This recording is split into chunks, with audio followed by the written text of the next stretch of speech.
Bom dia, pessoal.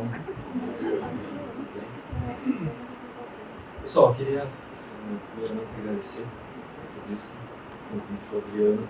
Adorei a palestra. É legal a palestra quando a gente olha e pensa, podia ter colocado na minha, ou podia, quando eu dar outra palestra, acho que eu vou usar alguma coisa assim. Então sempre é muito bacana. Pessoal, eu vou falar um pouquinho sobre... Sim. Mais do que nunca, inclusive, né? Vou falar um pouquinho com vocês sobre um pedacinho da transformação digital relacionada a instituições de ensino. Por que um pedacinho? Porque, como o Adriano colocou, eu achei muito legal a parte educacional ser a sexta ali no Vortex. A gente tem muito o que mudar na área educacional por causa da transformação digital. A gente tem aqui colegas meus aqui do Positivo que estão assistindo as palestras e a gente tem vários comitês que estão trabalhando só com a parte de transformação. Eu vou falar num pedacinho só que eu acredito ser uma oportunidade até para algumas empresas que estão aqui, que diz respeito a uma mudança interna, processo inclusive das instituições de ensino por causa da transformação digital. Um pouquinho só sobre... eu estava com a barba um pouquinho maiorzinha nessa época, algumas pessoas me conheceram assim.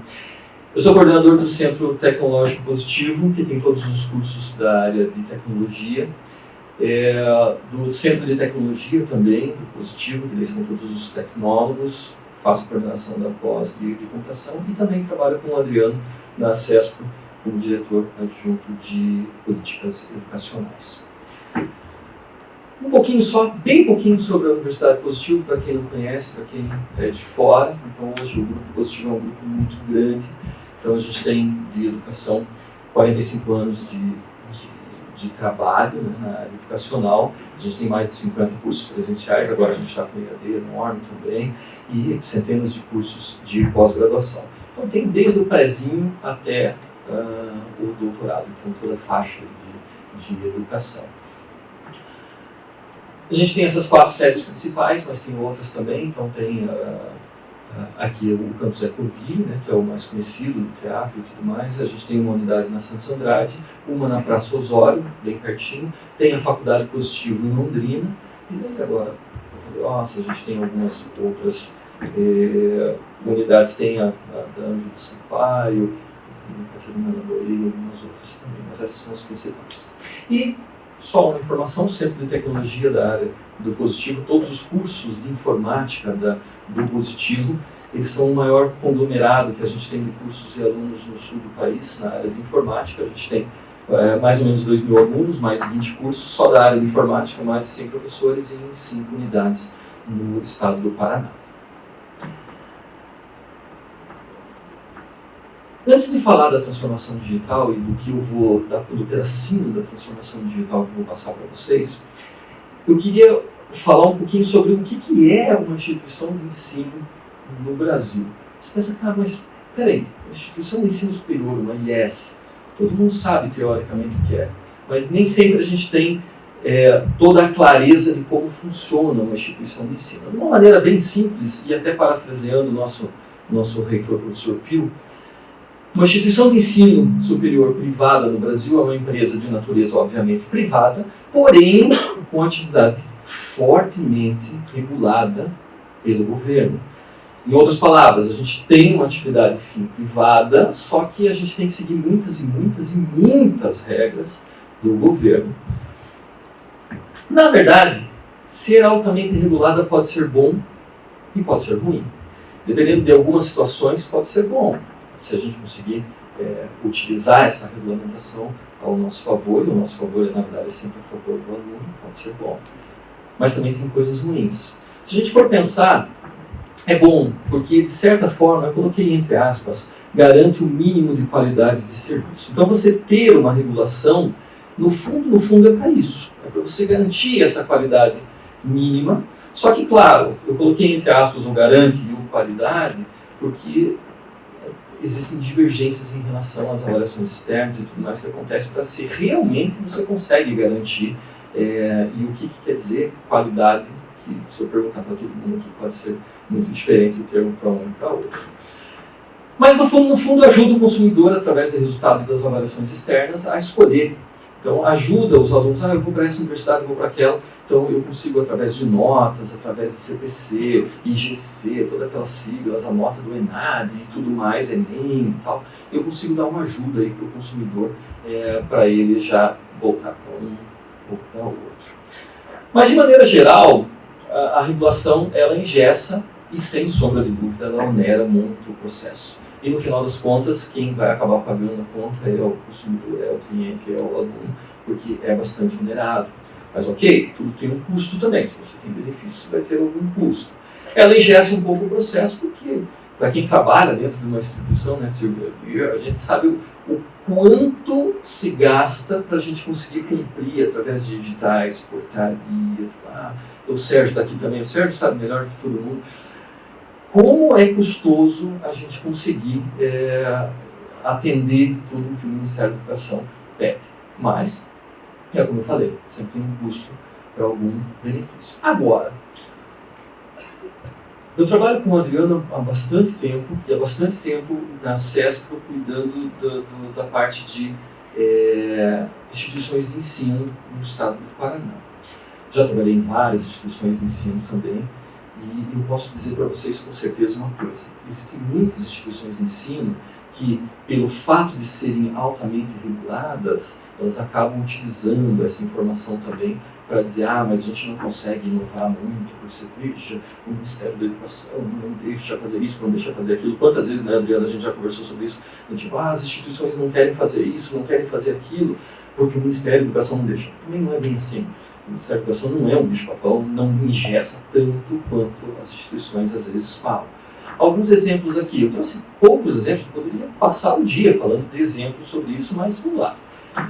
Um exemplo, na área de informática a gente está com um problema já faz um bom tempo, o pessoal está com um problema de soft skills, a palavra em voga hoje é soft skills. Soft skills, porque o comportamento e tal. E as instituições normalmente falam, não, mas como é que nós vamos fazer?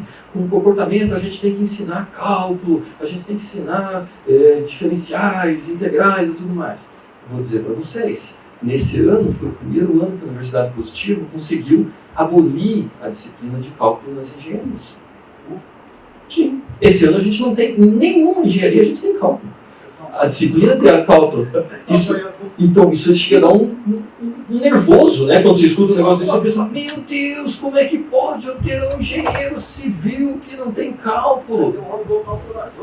Então, quando começa a usar a calculadora, já dá um arrepio. Imagina dizer que não tem a disciplina de cálculo. Não tem mais. Isso é inovador?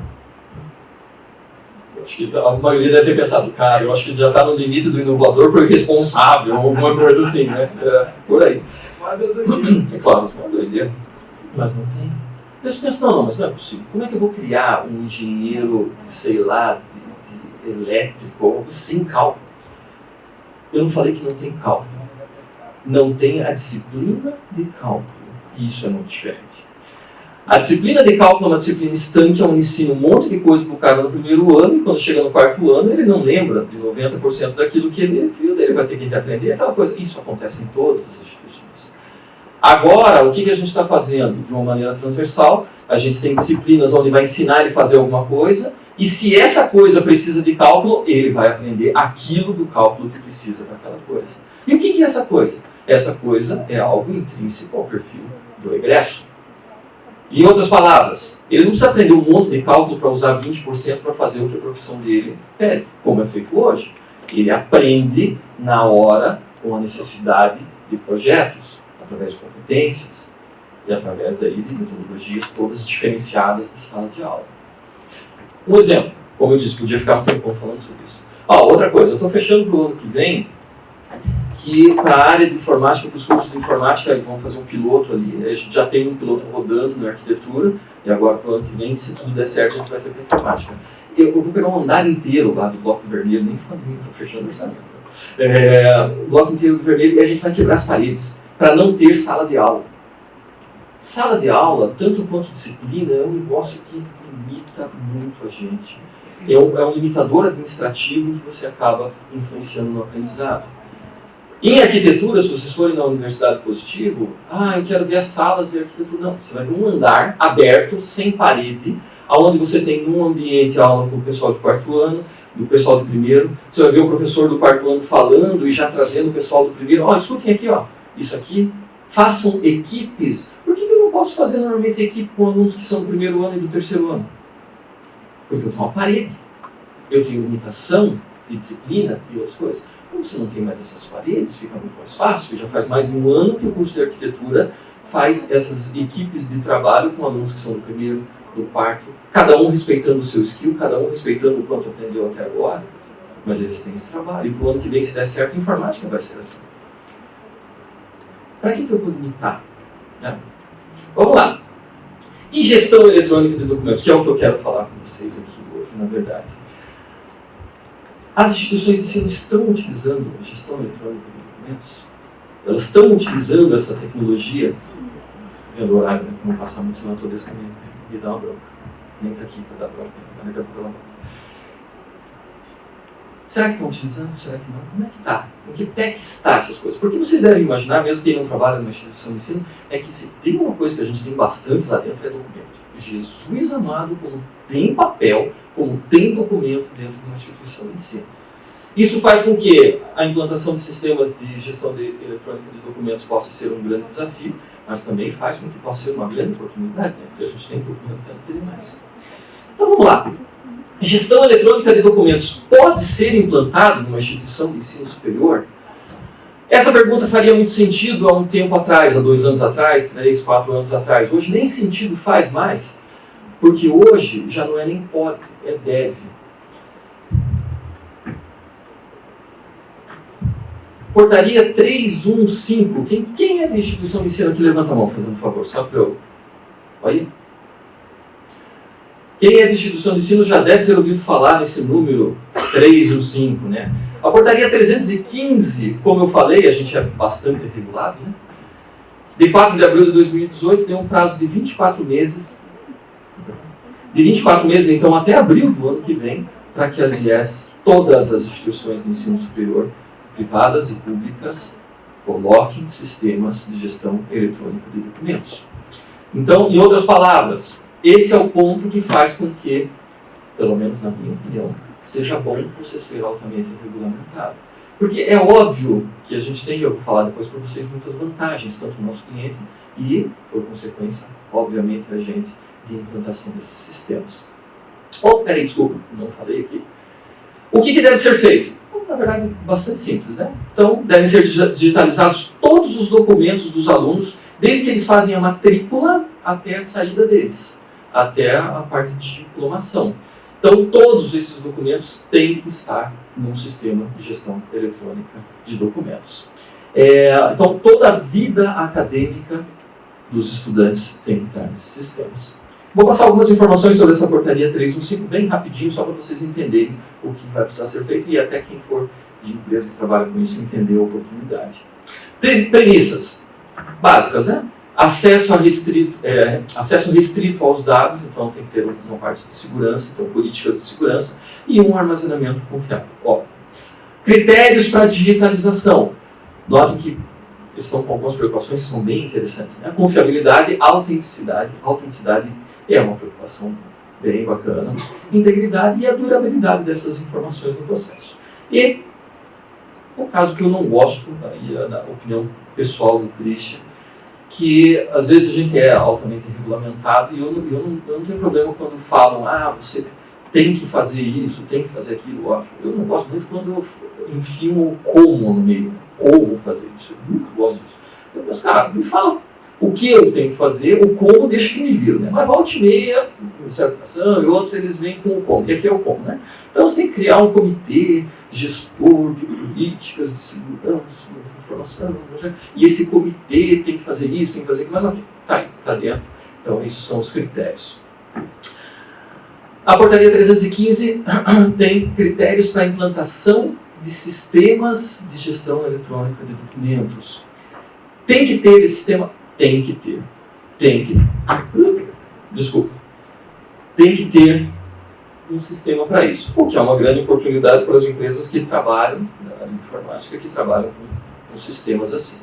Então, primeiro, critérios. Então, utilizar e gerenciar uma base de dados, então tem que estar organizadinho, uma base de dados e tal, para ter esse acervo. Depois, possuir uma forma de indexação, isso eles batem muito, que permita a pronta recuperação desses dados, tanto pela instituição de ensino quanto pelos alunos. Utilizar o método de reprodução, que tem a segurança, que tem, você vê as empresas, inclusive as que a gente trabalha, é aquele negócio para você entrar dentro da empresa, a parte de segurança, você tem que abrir seu porta-malas do carro, eles revistam você, tem todo um trabalho em relação a a parte de reprodução. E por último, utilização de certificação digital no padrão aí, CP Brasil, para garantir toda essa parte de segurança também. E aí, a Universidade Positivo, ela entende como vantajoso ter esse GED? Ou é apenas mais uma coisa que aparece ali do tipo, putz, a lei está mandando e a gente vai ser fiscalizado por isso, vem comissão, vem todas essas coisas, se a gente não tiver, a gente pode perder até a possibilidade de a gente exercer a nossa função. Então, será que é bom ou não é? A gente entende como muito vantajoso. Tão vantajoso que antes da lei, da portaria ter saído, a 315, a gente já estava nesse processo de fazer, tanto quanto muitas outras instituições do Brasil afora também já estavam nesse processo. Porque, na verdade, existe uma quantidade grande de vantagens. Eu coloquei algumas aqui, e eu vou dizer, algumas, são várias, né, mas eu coloquei algumas mesmo. Eu fiz uma lista enorme e tirei um monte ainda. Então, se a gente for analisar direitinho, tanto para a instituição de ensino, até vale para as outras, mas de cara a gente tem redução nos gastos. Então, tanto de armazenamento. Cara, eu vou dizer para vocês, a Universidade Positivo tinha até o ano passado, não sei se quem trabalha lá chegou a ver isso, a gente tinha na Ângelo Sampaio, ali na Batel, a gente tinha 2 salas de aula de documentos. No Batel, 2 salas de aula de documentos. Se você analisar bem, você guardar, enxotado, o Sérgio deve ter ido lá algumas vezes. Você guardar e perder 2 salas de aula para fazer depósito na região do Batel, em Curitiba, você vê que é um negócio que, no mínimo, é bastante custoso. Então, a gente não ter essa necessidade do armazenamento, ou pelo menos mudar um pouco isso, reduz bastante gasto. Parte de cópias, transporte, manuseio, a gente tem várias unidades, a ideia de leva documento para lá, leva documento para cá, manda o motoboy, traz o motoboy, aluga o Uber, porque deu um monte de caixa de documento, vai para um lado, vai para o outro, pega a gente mesmo, teu carro, meu carro, leva o documento, é muito gasto. Sem contar toda a parte de você poder perder, depreciar esses documentos. Otimização do tempo, então, uma procura indexada. Ao invés de você ligar para outra unidade, manda o motoboy, vir daqui a pouco. Não, você já tem uma procura indexada muito rápido. Atendimento mais rápido à solicitação dos alunos. Os alunos não precisam ir na instituição de ensino. Eles entram na internet e vêem o documento e pronto. Dali eles podem imprimir, dependendo do lugar, eles podem até utilizar esse documento. Possibilidade de implantação de workflows 100% digitais. Hoje a gente tem um monte de workflows, vários processos complexos dentro da universidade. Só que volta e meia, esses workflows têm um negocinho pendurado ali, aí precisa o documento físico ir. Então, você tem digital, opa, chegou nesse momento, vai alguém com o documento, leva para outro lugar e tal. Não temos mais carbono, essas coisas, mas ainda tem isso aí, né? Redução da quantidade de atendimentos presenciais, isso é ótimo. Você não ter filas de alunos, você tem uma redução na necessidade de atendentes e tudo mais. Redução da perda dos documentos, porque acontece em alguns momentos. Facilidade e agilidade no acesso dos documentos pelos alunos, inclusive, isso a própria portaria já prevê. Rastreabilidade, isso eu acho bem bacana. Eu trabalhei por alguns anos na indústria frigorífica e eu implantei aqui a rastreabilidade no Brasil em vários frigoríficos. Para que a União Europeia pedia e tal. Então eu acho muito legal. A ideia de rastreabilidade é muito bom. E o que isso quer dizer? Quer dizer que se eu tenho um documento e eu tive alguma alteração nesse documento, eu preciso que essa alteração seja rastreável. Então é a mesma coisa que você compra lá, uma linguiça, você, através das informações da linguiça, você sabe até quais foram os dias que o boi ou os bois ali tomaram injeção, vacina, alguma coisa para aquilo. Então você tem todo o processo rastreável. Agilidade na organização de documentações para o Ministério da Educação. Vou dizer, quer ver um negócio bacana na vida, assim, quando você pensa, cara, estou ferrado e tal, vai numa instituição de ensino 2 dias antes do Ministério da Educação bater lá, para fazer autorização de curso e tal. Você pensa, mas por quê? O que acontece? Tem que esconder alguma coisa? Não tem que esconder nada, mas é que você tem que mostrar tudo para eles. A gente tem uma equipe lá de, acho que umas 6, 7 pessoas, que elas ficam semanas só levantando todas as informações. Existem salas e salas de documentos, que quando chega no Ministério da Educação, você fala, tem essa sala, aquela sala, com documentos para eles analisarem. Agora, a partir do momento em que você tem tudo digital, isso aqui, e você tem labelzinhas ali, tem tags dizendo sobre os documentos, pode, se você tiver uma boa organização, pode ser que esse trabalho de semanas numa equipe de 5, 6 pessoas seja reduzido a segundos de trabalho para você já ter tudo documentado. E, obviamente, por último, mas não menos importante, a preservação do meio ambiente, utilizar menos papel. Então, aqui são algumas das vantagens que a gente tem na implantação de GL numa instituição de ensino superior, mas claro que vale para vários outros segmentos. Agora, existem alguns estágios que as instituições de ensino estão. Eu coloquei 4 estágios, ainda teria alguns intermediários, mas pelo menos de maneira geral. O primeiro, uma instituição de ensino pode estar num estágio 100% físico, é o que a gente estava um tempo atrás. Então você tem todos os papéis ali, você tem que ficar catando papel, entrar nos armários, naquelas salas cheias de documento tal para catar as coisas. No segundo estágio, as instituições podem estar num armazenamento físico, mas já ter digital em paralelo. Você tem ali tudo físico, mas cada documento que entra você já tem digitalizado para conseguir um acesso mais rápido.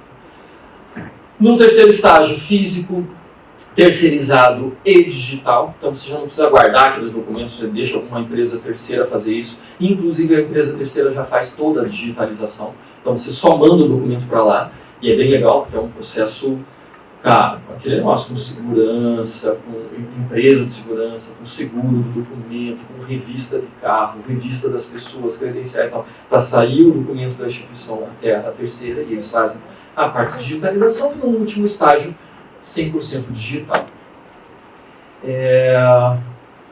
A Universidade Positivo está aqui, hoje. Então a gente tem armazenamento físico, e ele é um armazenamento terceirizado, e a gente tem também os documentos digitalizados. Então a gente está bem legal, um passo bem bacana, a gente passou por todos esses passos e fomos aprendendo bastante. O Sérgio já trabalhou bastante com isso, né? A parte de secretaria é o mais danado de tudo, né? É ali que passa todos os documentos, é um meio de campo no jogo. Então a gente está nesse ponto. E para fechar uma análise em relação a desafios. Então, esses desafios, claro, de longe, eu coloquei a instituição de ensino superior aí, mas é mais porque é a minha área, a minha apresentação, mas eu acho que cabe para qualquer área. Quem trabalha com gestão eletrônica de documentos aqui vai me entender totalmente em relação a isso. Então, qual que é o maior desafio, ou os desafios aí que a gente tem para a implantação de um sistema desse? Primeiro, a lei é um desafio? Eu vou dizer, algumas vezes as portarias, as leis são desafios para a gente sim, mas não é o caso. Eu li a portaria 315 já algumas vezes, já conversei com algumas pessoas que estão diretamente trabalhando com isso dentro da universidade, que não é o meu caso, tive a ajuda de muita gente para muitas informações. Mas a lei está legal. Uma coisinha ou outra, às vezes que a gente não concorda muito, mas de maneira geral está bem bacana mesmo. Então eu acho que é uma lei que vai ajudar bastante aí as instituições e os alunos de maneira geral. Então, de fato, a lei não é um problema, não é um grande desafio para a gente. Segundo, se a gente for analisar a tecnologia, será que a tecnologia é um grande desafio para a gente? Teoricamente não. Se a gente precisasse até desenvolver dentro de casa ou alguma coisa assim, quem sabe fosse, mas já faz muito tempo que... Quanto tempo que tem esses sistemas de gestão eletrônica de documentos? Não sei. Mas alguém deve saber. Quem sabe? Décadas, não? Muito tempo mesmo. Eu escuto falar disso, meu Deus, como o Adriano falou, até entregando a idade um pouquinho, né? Eu comecei com inteligência artificial também no começo da década de 90. Quer dizer, comecei não, estudei isso no começo da década de 90. Mas desde 89 estou na área de informática, com aqueles disquetes do tamanho do universo, né? Se colocar com as duas mãos. E olha, na década de 90 eu já escutava sobre gestão eletrônica de documentos, coisas assim, com o WordStar, né, eu dava aula do WordStar, tinha essas coisas. Então tecnologia não é o problema. Não é o problema mesmo. E no pior dos casos, nem fosse complexa a tecnologia, você paga uma empresa para ela te entregar. E pronto. Não é um grande problema. Agora, qual será que é o outro que eu vou colocar ali? Alguém arrisca? Gente, pessoas, que está tudo ligado com isso aqui. Cultura. E cultura, sim. Cultura é um problema. Mais perto. Fala. Cultura é um problema. Sempre foi um problema e sempre será. A cultura organizacional muitas vezes faz com que a gente se prenda a algumas coisas. Exemplificando bem simplesinho. Vamos colocar no sistema de JET no teu setor e tal. Meu Deus, como é que eu vou fazer sem os papéis? Como é que eu vou mostrar para o ministério? Como é que o aluno não vai sair daqui com o papel na mão? Então, acontece. E é assim não só em instituições de ensino, mas em outros segmentos também. Você mudar a maneira das pessoas trabalharem não é fácil.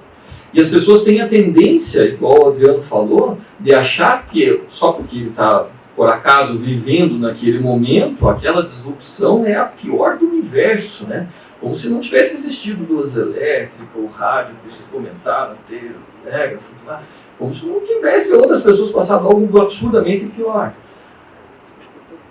Você ter o papel na mão, você te dá uma sensação falsa de poder e de controle do processo. Você ter um workflow 100% digital acaba com a vida de algumas pessoas, né? Imagine, cara, que não vai ter que vir alguém aqui sentar na frente da minha mesa, pedir para eu fazer alguma coisa. O cara vai entrar e vai apertar um botão no workflow digital. Esse poder faz com que, normalmente, a cultura organizacional seja mais complicada de você mudar. Mas precisa mudar. Eu acho que se qualquer um de vocês tem um pouco desse sentimento, que é natural até você ter esse sentimento, né, de não querer fazer essa mudança, pense a respeito, porque precisa mudar. Todos nós precisamos mudar. E rápido. Esse é um ponto bom quando você é altamente regulamentado. Por que é bom? Porque no pior dos casos, se você não conseguiu das maneiras mais bem intencionadas possíveis, mais legais possível, convencer aquela pessoa que é bom para ela, para não sei o que vai mudar, vai ser melhor para o aluno, vai ser... Se você não conseguiu de nenhuma maneira legal, você fala, cara, o MEC está mandando. Pronto. Se usa. Então, a portaria 315 e tal, tem que fazer. Claro, a gente vai por outras maneiras menos ditadoras, assim, né, tal, mas no pior dos casos, fala, cara, não tem que fazer. E pronto. Pessoal, muito obrigado. Foi um pouquinho de informações para vocês aí sobre as instituições de ensino, para vocês entenderem um pouquinho mais o que a gente vai passar aí até abril de 2020, ao qual a gente na Universidade Positivo, de maneira geral, tem olhado com muito bons olhos. Eu estou adorando mesmo, que eu acho que passou do tempo de a gente acertar esses processos. Tem mais vários outros dentro da sala de aula e tal, que graças a Deus as instituições de ensino hoje estão sentindo que precisam mudar e a gente está trabalhando para isso. Muito obrigado, bom evento a todos.